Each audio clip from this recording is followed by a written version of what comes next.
تاکہ 2 وقت کی روٹی کما سکوں اور سکینہ کا علاج کرا سکوں۔ اور اب حال یہ تھا کہ اس تھانے کا ایک سپاہی مجھے سرعام رسوا کر رہا تھا۔ میں ماضی کے ان دریچوں سے تب واپس آیا جب مجھے ایک اور ٹھوکر لگی۔ میں سڑک پر بکھرے اپنے کپ اور پلیٹیں سمیٹنے لگا۔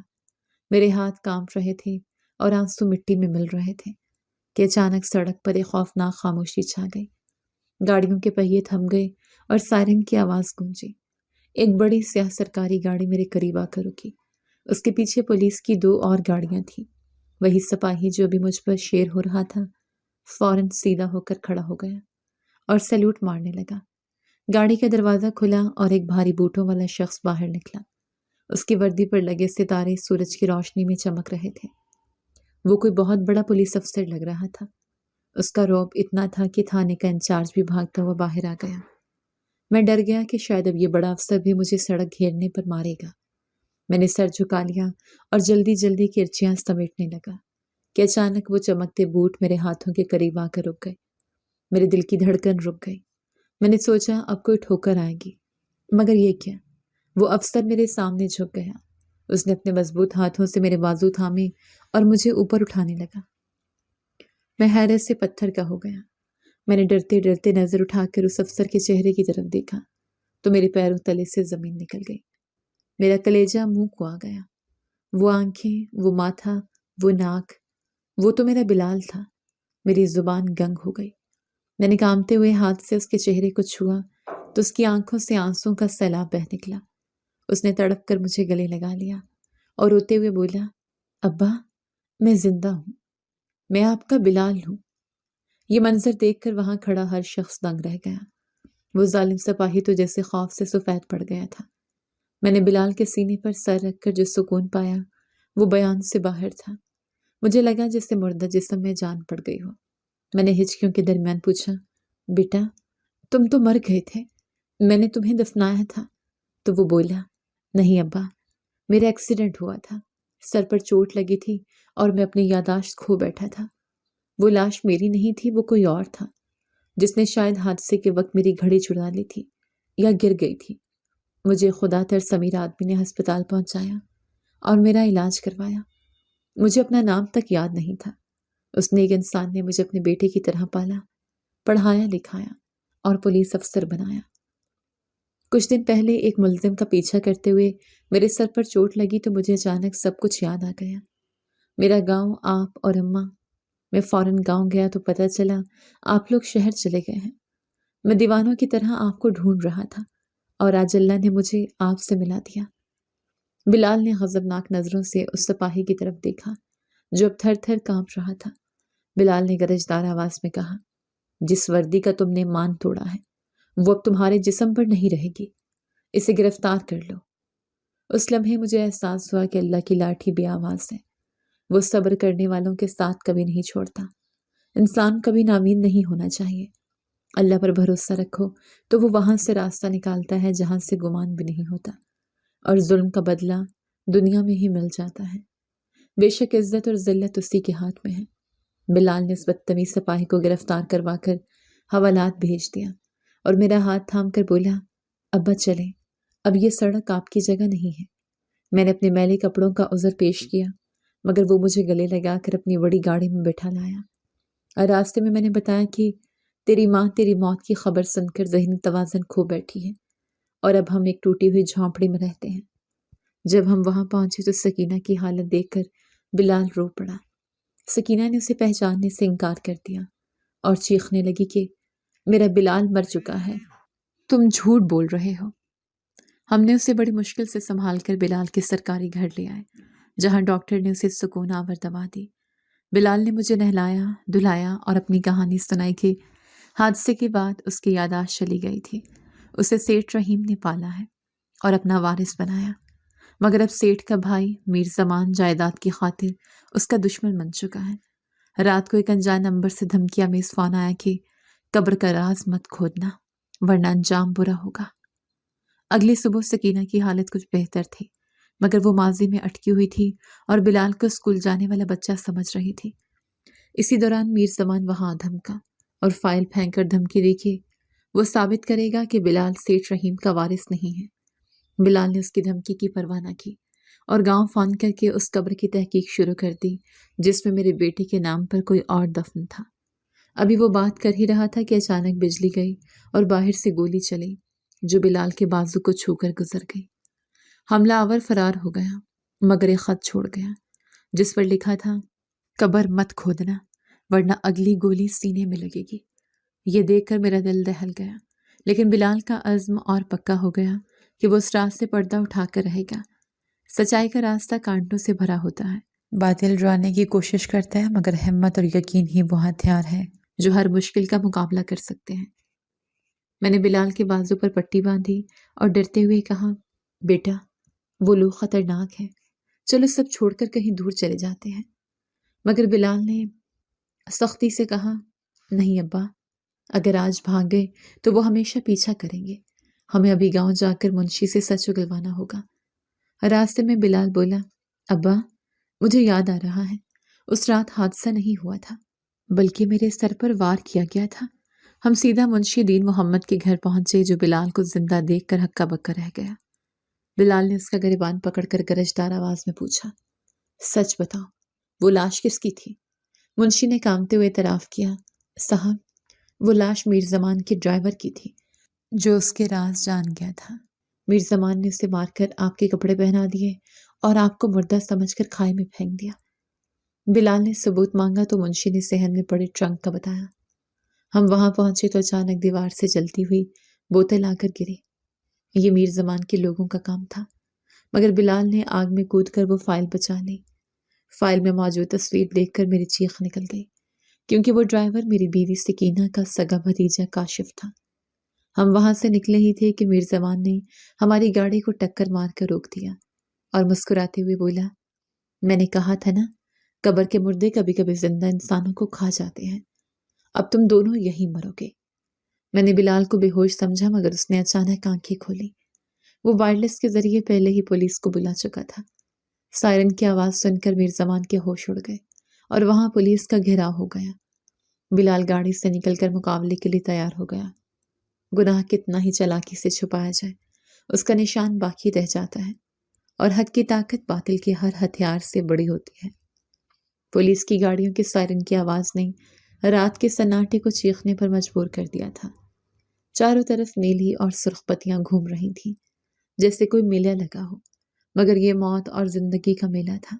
میر زمان کے ساتھ ہی پولیس کی اتنی بڑی نفری دیکھ کر اپنے ہتھیار پھینک چکے تھے مگر میر زمان ابھی بھی ہار ماننے کو تیار نہیں تھا۔ اس کی آنکھوں میں وحشت تھی اور وہ ایک ٹوٹی ہوئی دیوار کی آڑ لے کر ابھی بھی ہم پر حملے کی کوشش کر رہا تھا۔ بلال نے اپنے ساتھیوں کو رکنے کا اشارہ کیا اور خود آگے بڑھا۔ اس کی وردی خون سے تر تھی مگر اس کی چال میں ایک شیر جیسا روب تھا۔ بلال نے گرجدار آواز میں کہا میر زمان باہر آ جاؤ، اب تمہارے بچنے کا کوئی راستہ نہیں بچا، قانون کا گھیرا تنگ ہو چکا ہے۔ میر زمان نے کہکا لگایا اور دیوار کے پیچھے سے چیخا بھتیجے تم مجھے گرفتار کر کے بھی کچھ نہیں کر پاؤ گے، میرے ہاتھ بہت لمبے ہیں، میں تمہیں اور تیرے اس بڈھے باپ کو عدالتوں میں لاؤں گا۔ مگر تبھی بلال نے ایک ایسی پھرتی دکھائی کہ پلک جھپکتے ہی وہ دیوار پھاند کر میر زمان کے سر پر پہنچ گیا۔ میر زمان نے بندوق اٹھانے کی کوشش کی مگر بلال نے اس کے ہاتھ پر ایک زوردار وار کیا جس سے وہ آہنی آلہ دور جا گرا اور اگلے ہی لمحے بلال نے میر زمان کو زمین پر دبوچ لیا تھا۔ میں گاڑی کی سیٹ سے یہ منظر دیکھ رہا تھا، میرا دل اللہ کا شکر ادا کر رہا تھا۔ پولیس والوں نے دوڑ کر میر زمان کو ہتھکڑیاں لگا دی۔ وہ گالیاں بک رہا تھا اور دھمکیاں دے رہا تھا مگر بلال کے چہرے پر ایک پرسکون مسکراہٹ تھی۔ اس نے میر زمان کے قریب جا کر کہا یہ لمبے ہاتھ اب سلاخوں کے پیچھے ہی رہیں گے چچا جان۔ پھر بلال میری طرف آیا اور مجھے سہارا دے کر گاڑی سے باہر نکالا۔ میرا ماتھا زخمی تھا اور جسم درد سے ٹوٹ رہا تھا مگر بیٹے کی بہادری دیکھ کر مجھے اپنا درد بھول گیا تھا۔ ہم نے وہ انجلی فائل اور منشی دین محمد کو اپنی حفاظت میں لیا اور شہر کی طرف واپسی کا سفر شروع کیا۔ راستے میں بلال نے تھانے فون کر کے ہدایت دی کہ میر زمان کو سب سے سخت کوٹری میں رکھا جائے اور اس سے کوئی نہ مل سکے۔ مجھے لگ رہا تھا کہ اب سب ٹھیک ہو جائے گا مگر میرے دل کے کسی کونے میں ابھی بھی ایک انجانا خوف تھا۔ گھر پہنچے تو صبح کا اجالا پھیل چکا تھا۔ ملازمین نے گیٹ کھولا تو ان کے چہروں پر پریشانی تھی، کیونکہ ہماری گاڑی کی حالت بتا رہی تھی کہ ہم موت کے منہ سے واپس آئے ہیں۔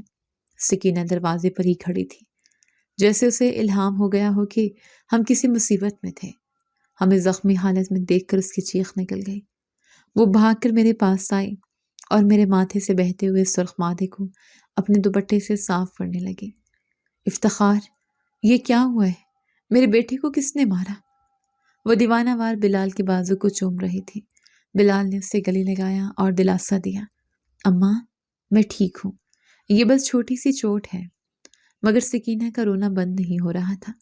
ہم اندر لاؤنج میں بیٹھ گئے۔ بلال نے وہ فائل میز پر رکھی اور گہری سانس لے کر بولا، ابا اس فائل میں جو کچھ لکھا ہے وہ ہمارے ہوش اڑانے کے لیے کافی ہے۔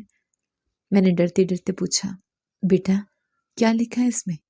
بلال نے پانی کا گھونٹ بھرا اور بولا، ابا میر زمان صرف جائیداد کا بھوکا نہیں تھا، وہ اسمگلنگ کے ایک بڑے گروہ کا حصہ تھا، اور اس کا ڈرائیور یعنی اماں کا بھتیجا کاشف اس کے سارے راز جان چکا تھا۔ کاشف پولیس کے پاس جا کر سلطانی گواہ بننے والا تھا، اسی لیے میر زبان نے اسے راستے سے ہٹا دیا اور اسی رات میرا ایکسیڈنٹ کروا کر مجھے مردہ ظاہر کر دیا تاکہ وہ لاش بھی ٹھکانے لگ جائے اور جائیداد کا اکلوتا وارث یعنی میں بھی راستے سے ہٹ جاؤں۔ یہ سن کر سکینہ نے اپنا سینہ پیٹ لیا۔ ہائے میرا بھتیجا، میرا کاشف، وہ تو کمانے آیا تھا، اسے کیا پتا تھا کہ موت اسے بلا رہی ہے۔ گھر میں کوہرام مچ گیا۔ سکینہ کی حالت پھر سے بگڑنے لگی۔ وہ بار بار کہہ رہی تھی کہ میں اپنی بہن کو کیا منہ دکھاؤں گی کہ اس کے بیٹے کی لاش بھی ہم نے اس کے نام سے نہیں دفنائی۔ میں نے سکینہ کو مشکل سے چپ کروایا۔ بلال نے کہا، اماں فکر نہ کرو، کاشف کے خون کا ایک ایک قطرے کا حساب میں لوں گا۔ میر زمان کو پھانسی کے پھندے تک پہنچا کر ہی دم دوں گا۔ شام ہو چکی تھی۔ ہم تھکے ہارے بیٹھے تھے کہ اچانک بلال کا فون بجا۔ یہ تھانے سے کال تھی۔ بلال نے فون اٹھایا تو اس کے چہرے کا رنگ اچانک سفید پڑ گیا۔ وہ کرسی سے کھڑا ہو گیا اور حیرت سے بولا، کیا؟ یہ کیسے ہو سکتا ہے؟ وہاں تو پہرا تھا۔ فون بند کر کے بلال نے میری طرف دیکھا۔ اس کی آنکھوں میں شدید غصہ اور حیرت تھی۔ میں نے گھبرا کر پوچھا، بیٹا کیا ہوا؟ سب خیریت تو ہے؟ بلال نے دیوار پر مکہ مارا اور بولا، ابا میر زمان حوالات میں مر گیا ہے۔ میں نے اور سکینہ نے ایک ساتھ پوچھا، کیا؟ کیسے؟ بلال نے دانت پیس کر کہا، اسے زہر دیا گیا ہے، کھانے میں۔ تھانے کے اندر جہاں پرندہ بھی پر نہیں مار سکتا، وہاں کسی نے اس کے کھانے میں زہر ملا دیا۔ اس کا مطلب ہے کہ پولیس کے اندر بھی کوئی کالی بھیڑ موجود ہے جو میر زمان کے ساتھ ملی ہوئی تھی، اور وہ نہیں چاہتا تھا کہ میر زمان عدالت میں منہ کھولے، کیونکہ اگر میر زمان بولتا تو کئی بڑے نام بے نقاب ہو سے۔ میر زمان تو صرف ایک مہرا تھا، اصل کھلاڑی کوئی اور ہے جو پردے کے پیچھے چھپا بیٹھا ہے، اور اب وہ ہمارے پیچھے آئے گا کیونکہ وہ فائل ہمارے پاس ہے۔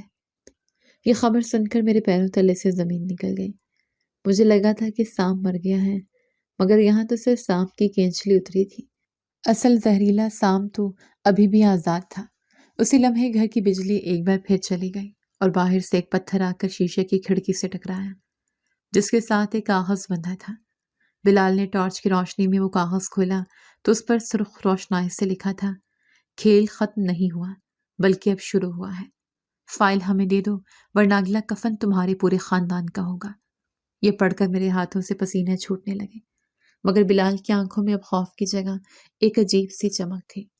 اس نے وہ کاغذ مٹھی میں بھینچ لیا اور بولا، ابا وہ ڈر گئے ہیں، انہوں نے میر زمان کو مار کر اپنی کمزوری ظاہر کر دی ہے۔ اب میں ان تک پہنچ کر رہوں گا، چاہے وہ زمین کے کسی بھی کونے میں چھپے ہوں۔ جرم کی دنیا میں کوئی کسی کا سگا نہیں ہوتا۔ مطلب پرست لوگ اپنے راز چھپانے کے لیے اپنے ہی ساتھیوں کو ڈس لیتے ہیں، اور باطل چاہے کتنی ہی طاقتور کیوں نہ ہو، وہ ہمیشہ خوف زدہ رہتا ہے، کیونکہ سچائی کی ایک معمولی سی کرن اس کے اندھیروں کو چیرنے کے لیے کافی ہوتی ہے۔ میرے گھر کا آنگن جو کبھی خوشیوں کا گہوارہ تھا، اب خوف اور دہشت کا مسکن بن چکا تھا۔ کھڑکی کے ٹوٹے ہوئے کانچ کے ٹکڑے قالین پر بکھرے ہوئے تھے اور باہر گہرا سناٹا تھا، جیسے کوئی بڑی آفت آنے سے پہلے کی خاموشی ہو۔ بلال نے فوراً ہاتھ میں پکڑی ہوئی دستی ٹارچ بجھا دی اور مجھے اور سکینہ کو دیوار کے ساتھ لگ جانے کا اشارہ کیا۔ میرے دل کی دھڑکن اتنی تیز تھی کہ مجھے لگ رہا تھا باہر کھڑے دشمنوں کو بھی سنائی دے رہی ہوگی۔ سکینہ میرے بازو سے لپٹی ہوئی کانپ رہی تھی اور بار بار زیر لب کاشف کا نام لے رہی تھی، جسے بے دردی سے مار دیا گیا تھا۔ بلال نے اندھیرے میں ہی رینگتے ہوئے میری طرف ہاتھ بڑھایا اور میرے کان میں سرگوشی کی۔ ابا جان، اب یہ گھر ہمارے لیے محفوظ نہیں رہا۔ میر زمان کے قتل کا مطلب ہے کہ دشمن ہمارے بہت قریب ہے اور وہ قانون کے محافظوں کی وردی میں بھی ہو سکتا ہے۔ ہمیں فوراً یہاں سے نکلنا ہوگا۔ میں نے گھبرائی ہوئی آواز میں پوچھا، بیٹا ہم کہاں جائیں گے؟ باہر تو موت رقص کر رہی ہے۔ بلال نے میرا ہاتھ مضبوطی سے تھاما اور کہا، ابا مجھے اپنے ایک پرانے استاد پر بھروسہ ہے جو اب ریٹائر ہو چکے ہیں۔ وہ شہر سے باہر ایک فارم ہاؤس پر رہتے ہیں۔ فی الحال وہی ہماری پناہ گاہ ہو سکتی ہے۔ ہم نے ضروری سامان اور وہ خونی فائل جس میں میر زمان کے کالے کرتوت اور اس کے آقاؤں کے نام تھے ایک تھیلے میں ڈالی اور پچھلے دروازے کی طرف بڑھے۔ بلال نے اپنی بڑی سرکاری گاڑی کے بجائے گھر کے ایک پرانے ملازم کی چھوٹی گاڑی کی چابی اٹھائی تاکہ کسی کو شک نہ ہو کہ ہم فرار ہو رہے ہیں۔ ہم دبے پاؤں پچھلے صحن سے نکل کر گیراج میں پہنچے۔ ابھی ہم گاڑی میں بیٹھ ہی رہے تھے کہ اچانک مرکزی دروازے پر زوردار دھماکہ ہوا، جیسے کسی نے گاڑی ٹکرا دی ہو۔ دشمن گھر کے اندر داخل ہو چکے تھے۔ بلال نے فوراً گاڑی سٹارٹ کی اور پچھلی گلی کے راستے سے گاڑی تیزی سے باہر نکال لی۔ پیچھے سے گولیوں کی تڑتڑاہٹ سنائی دی، مگر بلال نے مڑ کر نہیں دیکھا۔ وہ ہوا کی رفتار سے گاڑی چلا رہا تھا۔ شہر کی سڑکیں ویران تھیں اور ہر موڑ پر مجھے لگتا تھا کہ کوئی ہماری طاق میں بیٹھا ہے۔ سکینہ پچھلی سیٹ پر لیٹی ہوئی سسکیاں بھر رہی تھی۔ میں نے فائل نکال کر دیکھی اور ٹارچ کی مدھم روشنی میں اس کے صفحات پلٹنے لگا۔ اس میں حساب کتاب کے ساتھ ساتھ کچھ بڑے نام بھی درج تھے۔ ایک صفحے پر نظر پڑتے ہی میرے ہوش اڑ گئے۔ وہاں ایک ایسا نام لکھا تھا جسے پڑھ کر مجھے اپنی آنکھوں پر یقین نہیں آیا۔ میں نے بلال کو بتایا، بیٹا اس میں تو ملک سکندر کا نام ہے۔ یہ وہی ملک سکندر ہے جو شہر کا سب سے بڑا سماجی کارکن اور سیاستدان کہلاتا ہے، اور جس کے ہاتھوں تم نے کئی انعام بھی وصول کیے ہیں۔ بلال نے اچانک بریک لگائی اور گاڑی سڑک کے کنارے روک دی۔ اس کے چہرے پر پسینے کی بوندیں تھیں۔ اس نے وہ کاغذ میرے ہاتھ سے چھین لیا اور پڑھنے لگا۔ اس کی آنکھوں میں بے یقینی تھی۔ وہ بولا، ابا اگر یہ سچ ہے تو پھر اس شہر کا کوئی بھی تھانہ یا عدالت ہمارے لیے محفوظ نہیں، کیونکہ ملک سکندر کے ہاتھ بہت لمبے ہیں۔ میر زمان تو محض ایک کٹھ پتلی تھا، اصل ڈور تو اس شیطان کے ہاتھ میں ہے۔ یہ انکشاف ہمارے لیے بم کے دھماکے سے کم نہیں تھا کہ جس شخص کو سارا شہر مسیحا سمجھتا ہے وہی دراصل قاتلوں کا سرغنہ ہے۔ بلال نے غصے سے اسٹیئرنگ پر مکہ مارا اور کہا، ابا اب جنگ صرف جان بچانے کی نہیں بلکہ اس ملک کی اس ناسور سے پاک کرنے کی ہے، مگر اس کے لیے ہمیں زندہ رہنا ہوگا۔ ہم دوبارہ سفر پر روانہ ہوئے اور شہر کی حدود سے نکل کر کچے راستوں پر چل پڑے۔ تقریباً 2 گھنٹے کی مسافت کے بعد ہم ایک ویران جگہ پر بنے ہوئے چھوٹے سے مکان کے سامنے رکے۔ یہ بلال کے استاد کا گھر تھا۔ وہ ایک نیک اور اصول پسند انسان تھے۔ انہوں نے ہمیں دیکھ کر کوئی سوال نہیں کیا بلکہ فوراً اندر بلا لیا۔ ہمیں وہاں تھوڑا سکون ملا۔ سکینہ کو دوا دے کر سلایا گیا۔ بلال اور میں وہیں صحن میں بیٹھ گئے۔ استاد جی نے بلال کی بات سنی اور کہا، بیٹا تم نے جس کام کی دم پر پاؤں رکھا ہے وہ تمہیں ڈسنے کی پوری کوشش کرے گا، مگر یاد رکھنا جھوٹ کے پاؤں نہیں ہوتے۔ ملک سکندر کی طاقت اس کا پیسہ اور عہدہ ہے، لیکن تمہاری طاقت وہ ثبوت ہے جو اس فائل میں بند ہے۔ صبح ہوتے ہی بلال نے فیصلہ کیا کہ وہ بھیس بدل کر شہر جائے گا اور اپنے چند مخلص ساتھیوں سے ملے گا تاکہ اس فائل کی کاپیاں محفوظ کر سکے۔ میں نے اسے روکنے کی کوشش کی کہ بیٹا اب باہر مت جاؤ، وہ تمہیں مار دیں گے، مگر بلال نے کہا، ابا اگر میں ڈر کر چھپ گیا تو کاشف کا خون رائیگاں جائے گا اور میر زمان جیسے درندے پھر سے جنم لیں گے۔ مجھے جانا ہوگا۔ اسے اثنا میں ٹی وی پر خبر چلنے لگی کہ شہر کے مشہور پولیس افسر بلال کے گھر پر دہشت گردوں کا حملہ ہوا ہے اور وہ اپنے والدین کے ساتھ لاپتہ ہے۔ خبروں میں یہ بھی کہا جا رہا تھا کہ بلال پر کرپشن کے الزامات ہیں اور وہ فرار ہو چکا ہے۔ یہ دیکھ کر میرا خون کھول اٹھا۔ ملک سکندر نے اپنا کھیل شروع کر دیا تھا۔ اس نے میڈیا کو خرید لیا تھا اور میرے ایماندار بیٹے کو مجرم بنا کر پیش کر رہا تھا تاکہ اگر وہ اسے مار بھی دیں تو دنیا سمجھے کہ ایک مجرم مارا گیا ہے یہ چال اتنی گھنی تھی کہ مجھے دم گھٹتا ہوا محسوس ہوا۔ بلال نے ٹی وی بند کر دیا اور میری طرف دیکھ کر مسکرایا۔ ابا، یہ ان کی بوکھلاہٹ ہے۔ وہ ڈر گئے ہیں کہ میں ان کا کچا چھٹا کھول دوں گا۔ اب یہ جنگ اعصاب کی ہے اور میں ہار نہیں مانوں گا۔ باطل کردار کشی کرتا ہے، مگر سچائی کا راہی کبھی تنہا نہیں ہوتا، کیونکہ خدا اس کے ساتھ ہے۔ سچ وہ سورج ہے جسے جھوٹ کے بادل کچھ دیر چھپا تو سکتے ہیں، مگر ہمیشہ کے لیے ختم نہیں کر سکتے۔ ماسٹر صاحب تیزی سے کمرے میں داخل ہوئے اور ان کے چہرے پر پریشانی عیاں تھی۔ وہ ہامتے ہوئے بولے، بلال بیٹا، تم نے خبریں سنی ہیں؟ پورے شہر میں تمہارے وارنٹ گرفتاری جاری ہو چکے ہیں اور جگہ جگہ ناکہ بندی کر دی گئی ہے۔ پولیس تمہیں دیکھتے ہی گولی مارنے کا حکم رکھتی ہے۔ یہ سن کر میں چرپائی سے اٹھ کھڑا ہوا اور گھبرائی ہوئی آواز میں بولا، صاحب جی، اب کیا ہوگا؟ میرا بیٹا بے گناہ ہے، مگر کوئی اس کی نہیں سنے گا۔ بلال نے اطمینان سے وہ فائل بند کی اور ماسٹر صاحب کی آنکھوں میں آنکھیں ڈال کر پوچھا، استاد جی، کیا آپ کو مجھ پر یقین ہے؟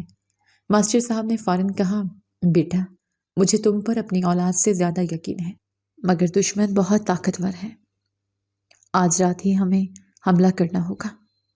ماسٹر صاحب نے حیرت سے پوچھا، کیسا حملہ بیٹا؟ تم کیا کرنے والے ہو؟ بلال نے بتایا کہ آج رات ٹاؤن ہال میں ملک سکندر ایک بہت بڑی تقریب سے خطاب کرنے والا ہے اور وہاں تمام بڑے ٹی وی چینل والے موجود ہوں گے اور وہ خطاب براہ راست دکھایا جائے گا۔ میں نے تڑپ کر کہا، بیٹا، تو شیر کی کچھار میں جا رہا ہے۔ وہ تجھے ہال کے اندر داخل بھی نہیں ہونے دیں گے، وہاں ہزاروں کا پہرا ہوگا۔ بلال نے میرا ہاتھ تھاما اور نرمی سے بولا، ابا، اگر میں تھانے یا عدالت گیا تو وہ فائل دبا دیں گے اور مجھے راستے میں ہی مار دیں گے۔ واحد راستہ یہ ہے کہ میں عوام کے سامنے اس کے کالے کرتوت ظاہر کروں۔ کیا میرا ساتھ دیں گے؟ میں نے اپنے بوڑھے کاندھے سیدھے کیے اور کہا، بیٹا، اگر موت لکھی ہے تو تیرے ساتھ ہی صحیح، میں تیار ہوں۔ ماسٹر صاحب نے کہا، میں بھی چلوں گا۔ میری پرانی گاڑی باہر کھڑی ہے، اسے کوئی نہیں روکے گا۔ ہم نے فیصلہ کیا کہ سکینہ کو وہیں ماسٹر صاحب کی بیوی کے پاس چھوڑ دیا جائے، کیونکہ اس کے ساتھ جانا خطرے سے خالی نہیں تھا۔ سکینہ کو سوتا دیکھ کر میری آنکھوں میں آنسو آ گئے۔ میں نے اس کے ماتھے پر بوسہ دیا اور دل ہی دل میں اس سے معافی مانگی کہ میں اسے تنہا چھوڑ رہا ہوں۔ ہم تینوں گاڑی میں سوار ہوئے۔ ماسٹر صاحب ڈرائیونگ سیٹ پر بیٹھے اور میں اور بلال پچھلی سیٹ پر چھپ کر بیٹھ گئے۔ ماسٹر صاحب نے پوچھا، بیٹا، اگر ہمیں ناکے پر روک لیا گیا تو کیا کریں گے؟ بلال نے اپنی پستول نکال کر چیک کی اور بولا، استاد جی، بس دعا کریں کہ نوبت وہاں تک نہ آئے۔ ہمیں عقبی راستے سے جانا ہوگا۔ شہر کے قریب پہنچتے ہی گاڑیوں کی قطاریں لگ گئی اور ہر طرف پولیس کی گاڑیاں گھوم رہی تھیں۔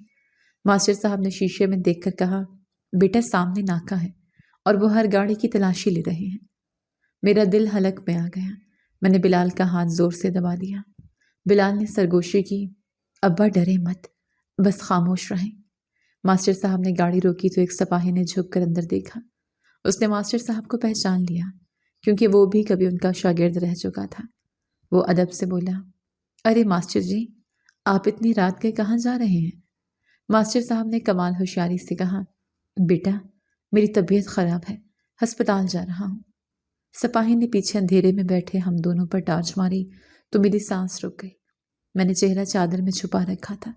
سپاہی نے پوچھا، یہ پیچھے کون ہے ماسٹر صاحب؟ ماسٹر صاحب نے فوراً کہا، یہ میرا بھائی ہے، اسے بھی میرے ساتھ لے جا رہا ہوں۔ سپاہی نے کچھ لمحے سوچا اور پھر کہا، جائے ماسٹر جی، اللہ شفا دے۔ جیسے ہی گاڑی وہاں سے نکلی میں نے لمبی سانس لی اور کہا، یا اللہ تیرا شکر ہے۔ بلال نے مسکرا کر کہا، ابا، منزل قریب ہے، بس تھوڑی ہمت اور۔ ٹاؤن شپ کی روشنی نظر آنے لگی، وہاں بہت رش تھا۔ ماسٹر صاحب نے گاڑی سائے میں روکی اور بولے، بیٹا، اندر کیسے جاؤ گے؟ وہاں تو پاس کے بغیر داخلہ بند ہے۔ بلال نے اپنی جیب سے 2 پرانے کارڈ نکالے اور بولا، استاد جی، یہ میڈیا کے کارڈز ہیں جو میں نے ایک چھاپے کے دوران ضبط کیے تھے۔ آج یہ ہمارے کام آئیں گے۔ ہم بھیس بدل کر صحافی بن کر اندر جائیں گے۔ میں نے لرزتے ہوئے ہاتھوں سے وہ کارڈ پکڑا اور کہا، بیٹا، اگر کسی نے پہچان لیا تو؟ بلال نے کہا، ابا، ملک سکندر سٹیج پر ہے اور اس کے پیچھے بڑی سکرین لگی ہے۔ میرا مقصد بس اس کنٹرول روم تک پہنچنا ہے جہاں سے وہ اسکرین چل رہی ہے۔ میں وہ فائل اور ویڈیو وہاں چلا دوں گا، پھر چاہے وہ مجھے مار بھی دیں، سچ پوری دنیا دیکھ لے گی۔ ہم گاڑی سے اترے اور ہجوم میں شامل ہو گئے۔ میرے پیر کانپ رہے تھے، مگر بلال کا حوصلہ پہاڑ جیسا تھا۔ ہم مرکزی دروازے پر پہنچے تو سیکیورٹی گارڈ نے ہمیں روکا اور سخت لہجے میں پوچھا، کارڈ دکھاؤ۔ بلال نے اعتماد سے کارڈ دکھایا۔ گارڈ نے شک بھری نظروں سے میری طرف دیکھا اور بولا، یہ بابا جی کون ہیں؟ بلال نے فوراً جواب دیا، یہ میرے سینئر ہیں، ان کی طبیعت ٹھیک نہیں، اس لیے سہارے کے لیے ساتھ ہیں۔ گارڈ نے راستہ چھوڑ دیا۔ ہم ہال کے اندر داخل ہو گئے۔ ملک سکندر سٹیج پر جھوٹے دعوے کر رہا تھا کہ بلال کنٹرول روم کی طرف بڑھا، مگر اسے اس کے اپنے ہی دوست سپاہی نے روک لیا اور بندوق تان کر بولا، دوستی اپنی جگہ مگر انعام اپنی جگہ، تم زندہ نہیں بچو گے۔ بعض اوقات اپنوں کا دھوکہ سب سے گہرا ہوتا ہے، مگر جب سب دروازے بند ہو جائیں تو اللہ کی مدد کا دروازہ کھلا رہتا ہے۔ میرے بیٹے کے ماتھے پر پسینے کی بوندیں چمک رہی تھیں اور اس کے سینے پر تانا گیا وہ آہنی آلہ موت کا پیغام دے رہا تھا۔ میں ستون کی اوٹ میں کھڑا کانپ رہا تھا کہ یہ کیا ہو گیا؟ جسے ہم اپنا محافظ سمجھ رہے تھے وہی ہماری جان کا دشمن نکل آیا۔ وہ غدار پولیس والا شیطانی ہنسی ہنس رہا تھا اور بولا، بلال، تم نے مجھے بہت مایوس کیا۔ میں تمہیں زندہ چھوڑ سکتا تھا اگر تم یہ فائل مجھے دے دیتے، مگر اب بہت دیر ہو چکی ہے۔ ملک سکندر کا حکم ہے کہ تمہیں یہیں ختم کر دیا جائے۔ بلال نے سکون سے اسے دیکھا اور کہا، جمیل، تم نے چند سکوں کی خاطر اپنا ضمیر بیچ دیا۔ کیا تمہیں یاد نہیں ہم نے اکٹھے قسم کھائی تھی کہ مظلوم کا ساتھ دیں گے؟ جمیل نے غصے سے کہا، قسمیں اور وعدے پیٹ نہیں بھرتے بلال، طاقتور کے ساتھ رہنا ہی عقل مندی ہے۔ چلو اب وہ فائل میرے حوالے کرو، ورنہ میں گنتی گننے لگا ہوں۔ 1 2۔ میں نے دیکھا کہ جمیل کی انگلی حرکت کرنے والی ہے۔ مجھ سے رہا نہ گیا۔ میں نے اپنی بوڑھی ہڈیوں کی پرواہ کیے بغیر پاس پڑا ایک بھاری لوہے کا سٹینڈ اٹھایا اور پوری قوت سے جمیل کے سر پر دے مارا۔ وہ چیخ مار کر لڑکھڑایا اور اس کے ہاتھ سے وہ آلہ گر گیا۔ بلال نے بجلی کی سی تیزی سے جھپٹ کر اسے دبوچ لیا اور اس کا منہ بند کر دیا تاکہ وہ شور نہ مچا سکے۔ بلال نے مجھے کہا، اب بس جلدی کریں، ہمارے پاس وقت بہت کم ہے۔ ہم نے جمیل کو وہیں بے ہوش چھوڑا اور سامنے نظر آنے والے اس شیشے کے کمرے کی طرف بھاگے جہاں سے سٹیج کی بڑی سکرین کنٹرول ہو رہی تھی۔ کمرے کے باہر ایک چوکیدار بیٹھا تھا۔ بلال نے اسے دھکا دے کر پرے کیا اور ہم اندر داخل ہو گئے۔ اندر موجود 2 آپریٹرز ہمیں دیکھ کر ڈر گئے۔ بلال نے گرجدار آواز میں کہا، اگر اپنی جان پیاری ہے تو خاموش رہو، اور یہ چھوٹی سی ڈیوائس اس بڑی سکرین پر چلا۔ انہوں نے انکار کرنے کی کوشش کی تو بلال نے کہا، باہر دیکھو، ملک سکندر جھوٹ بول رہا ہے۔ اگر تم نے سچ کا ساتھ نہ دیا تو تم بھی اس کے جرم میں برابر کے شریک سمجھے جاؤ گے۔ وہ ڈر گئی اور انہوں نے کانپتے ہاتھوں سے وہ ڈیوائس سسٹم میں لگا دی۔ ادھر حال میں ملک سکندر مائک پر چلا چلا کر کہہ رہا تھا، میرے عزیز ہم وطنوں، میں آپ کا خادم ہوں۔ میں نے اس شہر کو امن کا گہوارہ بنایا ہے۔ لوگ دیوانہ وار تالیاں بجا رہے تھے کہ اچانک ایک زوردار آواز گونجی اور سٹیج کے پیچھے لگی بڑی سکرین پر تصویر بدل گئی۔ سب کی نظریں اوپر اٹھ گئیں۔ وہاں ملک سکندر کی وہ خفیہ ویڈیو چلنے لگی جو کاشف نے اپنی موت سے پہلے چھپ کر بنائی تھی۔ ویڈیو میں سکندر صاف کہہ رہا تھا کہ میر زمان، اس بلال کا ایکسیڈنٹ کروا دو اور کاشف کو ایسی موت مارو کہ اس کی لاش بھی نہ ملے۔ مجھے اپنے راستے میں کوئی رکاوٹ نہیں چاہیے۔ یہ ویڈیو دیکھ کر پورے حال میں سناٹا چھا گیا۔ سکندر کی آواز گنگ ہو گئی۔ وہ مڑ کر سکرین کو دیکھنے لگا اور پاگلوں کی طرح چیخا، بند کرو اسے، یہ جھوٹ ہے، یہ میرے خلاف سازش ہے۔ مگر آواز پورے حال میں گونج رہی تھی۔ عوام کے چہروں پر حیرت اور غصے کے تاثرات تھے۔ بلال نے مائک پر چیخ کر اس نام نہاد مسیحا کا اصلی چہرہ بے نقاب کیا تو حال میں کوہرام مچ گیا اور پولیس نے ملک سکندر کو ہتھکڑیاں لگا لیں۔ بلال نے مسکرا کر میری طرف دیکھا کہ ابا ہم جیت گئے۔ مگر تبھی سکندر کا ایک وفادار گن مین اندر گھس آیا اور بلال پر گولی چلا دی۔ میں بجلی کی تیزی سے اپنے بیٹے کے آگے آ گیا۔ ایک زوردار دھماکہ ہوا اور گولی میرے سینے میں بے وست ہو گئی۔ میں بلال کی باہوں میں گر گیا۔ میری آنکھوں کے سامنے اندھیرا تھا، مگر دل مطمئن تھا کہ میرا بیٹا بچ گیا ہے۔ حق کی فتح کے لیے کبھی کبھی سب سے قیمتی چیز کی قربانی دینی پڑتی ہے، مگر وہ خون رائگاں نہیں جاتا۔ میرے سینے میں جلن ایسی تھی جیسے کسی نے دہکتا ہوا کوئلہ رکھ دیا ہو، مگر میرے لبوں پر ایک عجیب سی مسکراہٹ تھی، کیونکہ وہ گولی جو میرے بیٹے کا سینہ چیرنے آ رہی تھی اب میرے جسم میں پیوست ہو چکی تھی۔ بلال کی چیخ نے کمرے کی دیواریں ہلا دی۔ ابا نہیں! اس نے ایک زخمی شیر کی طرح پلٹ کر اس حملہ پر چھلانگ لگائی اور اس کے ہاتھ سے وہ آتشی آلہ چھین کر دور پھینک دیا۔ بلال کا غصہ اتنا شدید تھا کہ اس نے ایک ہی گھونسے میں اس شخص کو زمین بوس کر دیا اور پھر دیوانہ وار میری طرف بھاگا۔ اس نے میرا سر اپنی گود میں رکھ لیا اور تڑپ کر بولا، ابا یہ آپ نے کیا کیا؟ میری جان بچانے کے لیے اپنی جان داؤ پر لگا دی۔ میں نے کانپتے ہوئے ہاتھ سے اس کے آنسو پونچھے اور ٹوٹتی ہوئی سانسوں کے ساتھ کہا، بیٹا باپ تو ہوتا ہی ڈھال ہے، اگر تجھے کچھ ہو جاتا تو میں جی کر کیا کرتا؟ آج میں نے اپنا فرض چکا دیا۔ بلال رو رہا تھا اور بار بار کہہ رہا تھا، ابا آنکھیں مت بند کریں، میں آپ کو کچھ نہیں ہونے دوں گا۔ اسی لمحے کمرے کا دروازہ کھلا اور پولیس کے مزید دستے اندر داخل ہوئے۔ انہوں نے اس حملہ آور کو گرفتار کر لیا۔ باہر حال میں شور مچ گیا۔ ملک سکندر کو ہتھکڑیاں لگ چکی تھیں اور وہ ذلیل ہو کر سر جھکائے کھڑا تھا، مگر بلال کو اب اس کی کوئی پرواہ نہیں تھی۔ وہ چیخ رہا تھا، جلدی کرو، گاڑی لاؤ، میرے باپ کی سانسیں اکھڑ رہی ہیں۔ پولیس والوں نے جلدی سے مجھے اسٹریچر پر ڈالا اور باہر کی طرف بھاگے۔ ہجوم نے راستہ چھوڑ دیا۔ ہر کوئی حیرت سے دیکھ رہا تھا کہ وہ افسر جس نے ابھی ابھی شہر کے سب سے بڑے مجرم کو بے نقاب کیا ہے، وہ ایک بوڑھے کو گود میں اٹھائے پاگلوں کی طرح بھاگ رہا ہے۔ مجھے گاڑی میں لٹایا گیا۔ بلال میرا ہاتھ تھامے بیٹھا تھا اور مسلسل دعائیں مانگ رہا تھا۔ اس کی وردی میرے خون سے تر تھی۔ گاڑی سائرن بجاتی ہوئی حواس سے باتیں کر رہی تھی۔ میں نے مدھم ہوتی آواز میں کہا، بیٹا تیری ماں سکینہ کو مت بتانا ورنہ وہ مر جائے گی۔ بلال نے سسکتے ہوئے کہا، ابا آپ کو کچھ نہیں ہوگا، ہم بس شفا خانے پہنچنے والے ہیں۔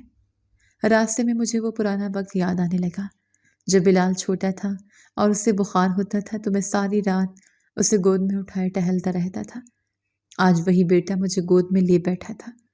میری آنکھوں کے سامنے اندھیرا چھانے لگا اور کانوں میں بلال کی آواز دور ہوتی گئی، ابا ہوش میں رہیں، ابا جاگتے رہیں۔ پھر مجھے کچھ ہوش نہ رہا کہ کب ہم وہاں پہنچے اور کب مجھے ڈاکٹروں نے گھیر لیا۔ بس اتنا یاد ہے کہ بلال ڈاکٹروں کے پیروں میں گر کر کہہ رہا تھا، میرے باپ کو بچا لو، چاہے میری جان لے لو، مگر میرے سر کا سایہ مت چھیننا۔ اس کے بعد گہرا سناٹا چھا گیا۔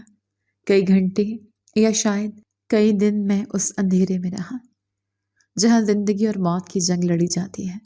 خواب میں مجھے میرا مرا ہوا بھتیجا کاشف نظر آیا جو مسکرا رہا تھا اور کہہ رہا تھا، چچا جان آپ نے میرا بدلہ لے لیا، اب آپ واپس جائیں، بلال کو آپ کی ضرورت ہے۔ اچانک میری آنکھ کھلی تو میں نے خود کو ایک سفید بستر پر پایا۔ میرے ارد گرد مشینوں کی آوازیں تھیں اور میرے ہاتھ پر کسی کا گرم ہاتھ تھا۔ میں نے دھندلی نظروں سے دیکھا تو وہ بلال تھا جو سر جھکائے میری چرپائی کے ساتھ بیٹھا تھا۔ اس کی آنکھیں سوجی ہوئی تھیں اور چہرہ مرجھایا ہوا تھا، شاید وہ کئی راتوں سے سویا نہیں تھا۔ میں نے خشک ہونٹوں کو حرکت دی اور مدھم آواز میں پکارا، بلال۔ اس نے فوراً سر اٹھایا اور مجھے ہوش میں دیکھ کر اس کے چہرے پر ایسی خوشی آئی جیسے اسے دنیا کی دولت مل گئی ہو۔ وہ میرے سینے سے لگ گیا اور بچوں کی طرح رونے لگا۔ ابا شکر ہے آپ واپس آ گئے، اللہ نے میری سن لی۔ میں نے اس کے سر پر ہاتھ پھیرا اور کہا، پگلے میں تجھے چھوڑ کر کیسے جا سکتا تھا، ابھی تو مجھے تیرے سر پر صحرا دیکھنا ہے۔ کمرے میں موجود نرس نے مسکرا کر کہا، بابا جی آپ کا بیٹا تو آپ کے لیے اپنی جان دینے کو تیار تھا۔ ایسی محبت میں نے آج تک نہیں دیکھی۔ دنیا کے سارے رشتے مطلب کے ہو سکتے ہیں، مگر ماں باپ اور اولاد کا رشتہ ایسا ہے جہاں جان کی بازی لگانا بھی سودا سستا لگتا ہے۔ والدین وہ گھنی چھاؤں ہیں جو خود دھوپ میں جل کر اولاد کو سکون دیتے ہیں، اور اولاد کی محبت وہ طاقت ہے جو موت کے منہ سے بھی زندگی چھین لاتی ہے۔ میں نے ہسپتال کے بستر پر کروٹ لی تو میرے سینے میں ایک ٹیس سی اٹھی، مگر یہ درد اس سکون سے کم تھا جو میرے بیٹے کے چہرے پر دیکھ کر مل رہا تھا۔ بلال نے چمچ سے مجھے یخنی پلاتے ہوئے کہا، ابا ڈاکٹر صاحب نے کہا ہے کہ گولی دل کے قریب سے گزر گئی تھی۔ اگر تھوڑی سی اور نیچے ہوتی تو شاید وہ جملہ مکمل نہ کر سکا اور اس کی آواز بھر آ گئی۔ میں نے اس کا ہاتھ تھام لیا اور کمزور لہجے میں پوچھا، بیٹا تیری ماں سکینہ کہاں ہے؟ اسے پتہ تو نہیں چلا؟ بلال نے نظریں جھکا لیں اور بولا، ابا وہ باہر برآمدے میں بیٹھی ہیں، میں اسے ماسٹر صاحب کے گھر سے لے آیا ہوں، اسے سب پتہ چل گیا ہے۔ میں نے کہا، اسے اندر بلاؤ۔ جیسے ہی دروازہ کھلا سکینہ آندھی کی طرح دوڑتے ہوئے اندر آئی اور میرے سینے سے لگ کر بیان کرنے لگی، ہائے افتخار، تجھے یہ کیا ہو گیا؟ تو نے مجھے کیوں نہیں بتایا کہ تو موت کے منہ میں جا رہا ہے؟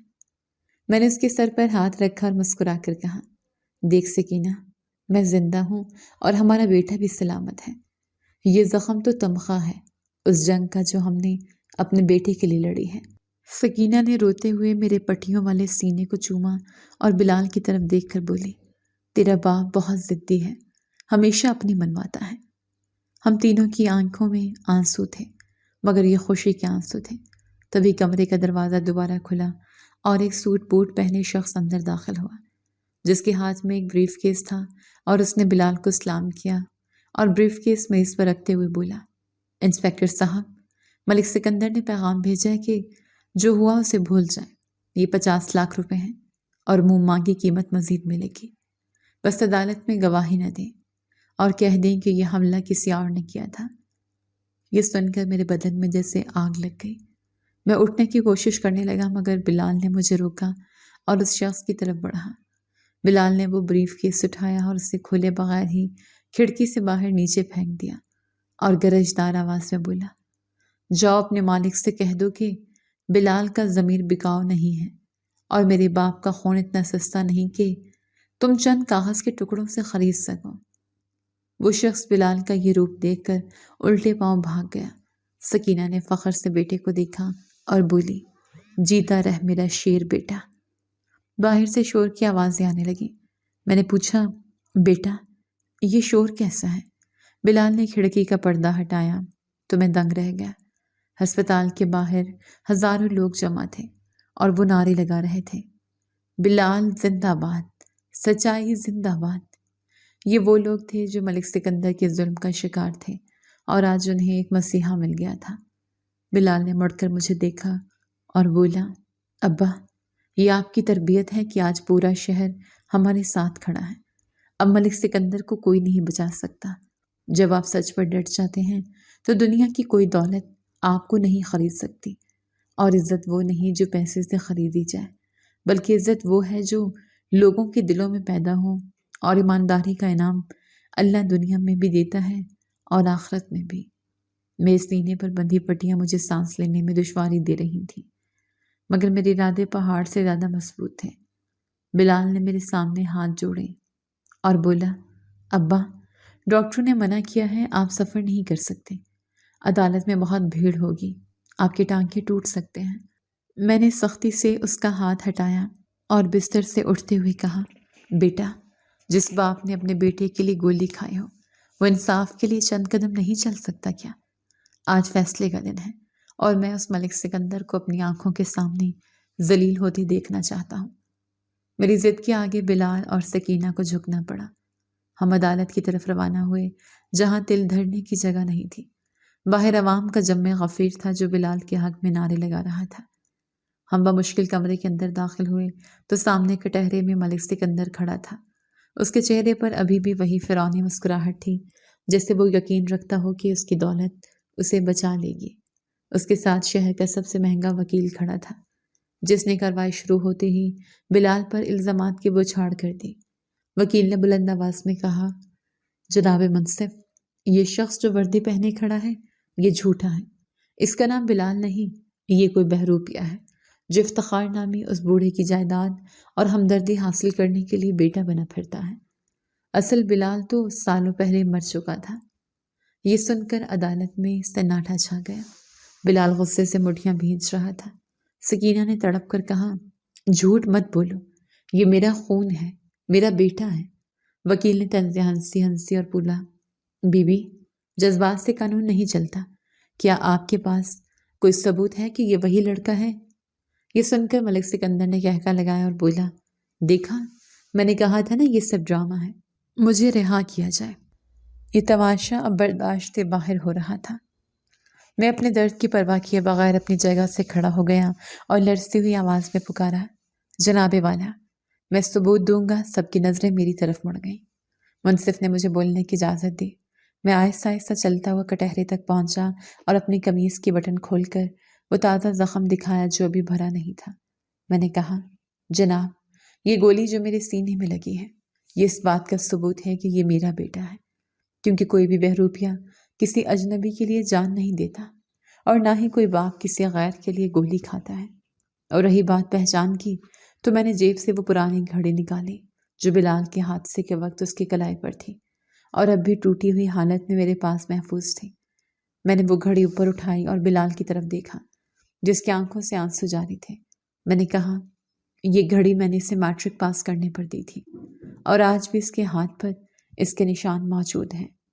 اگر یہ ثبوت کافی نہیں تو میرا خون حاضر ہے، ابھی اسی وقت میرا اور اس کا خون ملا کر دیکھ لیں، رنگ بھی ایک ہوگا اور جوش بھی۔ یہ سن کر پورا کمرہ جذباتی ہو گیا۔ منصف نے ملک سکندر کی طرف دیکھا جس کے چہرے سے ہوائیں اڑ چکی تھیں۔ تبھی بلال نے ایک اور وار کیا اور بولا، جناب، میرے پاس ایک اور گواہ بھی ہے جو اس عدالت کو ہلا کر رکھ دے گا۔ دروازہ کھلا اور ویل چیئر پر ایک شخص کو لایا گیا جسے دیکھ کر ملک سکندر کے منہ سے بے اختیار چیخ نکل گئی، نہیں، یہ نہیں ہو سکتا، یہ تو مر چکا تھا۔ یہ شخص کوئی اور نہیں بلکہ ملک سکندر کا اپنا پرانا منشی تھا جسے اس نے مروانے کی کوشش کی تھی مگر وہ بچ گیا تھا، اور آج وہ اس کے تابوت میں آخری کیل ٹھونکنے آیا تھا۔ منشی نے کامتی انگلی اٹھا کر ملک سکندر کی طرف اشارہ کیا اور بولا، یہی ہے وہ شیطان جس نے بلال کو مارنے اور اس کے خاندان کو برباد کرنے کا حکم دیا تھا۔ اب ملک سکندر دیوار سے لگ چکا تھا اور اس کی آنکھوں میں مجھے اپنی موت کا خوف صاف دکھائی دے رہا تھا۔ جھوٹ کے پاؤں نہیں ہوتے، وہ کچھ دیر کے لیے سچ کو دبا تو سکتا ہے مگر مٹا نہیں سکتا، اور جب قدرت انصاف کرنے پر آتی ہے تو مردے بھی گواہی دینے کے لیے اٹھ کھڑے ہوتے ہیں۔ ظالم کی رستی دراز ضرور ہے مگر جب کھینچتی ہے تو اسے سنبھالنے کا موقع بھی نہیں ملتا۔ منشی کی گواہی نے عدالت میں زلزلہ طاری کر دیا۔ اس نے اپنے زخم دکھا کر ملک سکندر کے سارے کالے کرتوت اور کاشف کے قتل کا کچا چھٹا کھول دیا۔ ملک سکندر بھیگی بلی بنا کانپ رہا تھا اور بلال نے ثبوتوں کی فائل جج کے سامنے رکھ کر تابوت میں آخری کیل ٹھونک دی۔ جج صاحب نے تاریخی فیصلہ سناتے ہوئے ملک سکندر کو سزائے موت اور جائیداد ضبطی کا حکم دیا۔ وہ قدموں میں گر کر بھیک مانگنے لگا مگر بلال نے اسے دھتکار دیا کہ ظالم رحم کا حقدار نہیں ہوتا۔ باہر عوام نے جشن منایا اور ہم سر اٹھا کر گھر لوٹے۔ ماسٹر صاحب نے مبارکباد دی تو میں نے بلال کی شادی کی بات چھڑ دی۔ سکینہ نے جھٹ سے ماسٹر صاحب کی بیٹی زینب کا رشتہ مانگ لیا جس پر سب راضی ہو گئے۔ گھر میں ڈھولک کی تھاپ اور خوشیوں نے ڈیرے ڈال لیے اور ہمارے دکھوں کا بداوا ہو گیا۔ میری کہانی سے یہ سبق ملتا ہے کہ اس ظلم کی رات چاہے جتنی بھی طویل ہو، سچ کا سویرا ضرور ہوتا ہے، اور صبر کرنے والوں کا دامن اللہ دنیا اور آخرت دونوں میں خوشیوں سے بھر دیتا ہے۔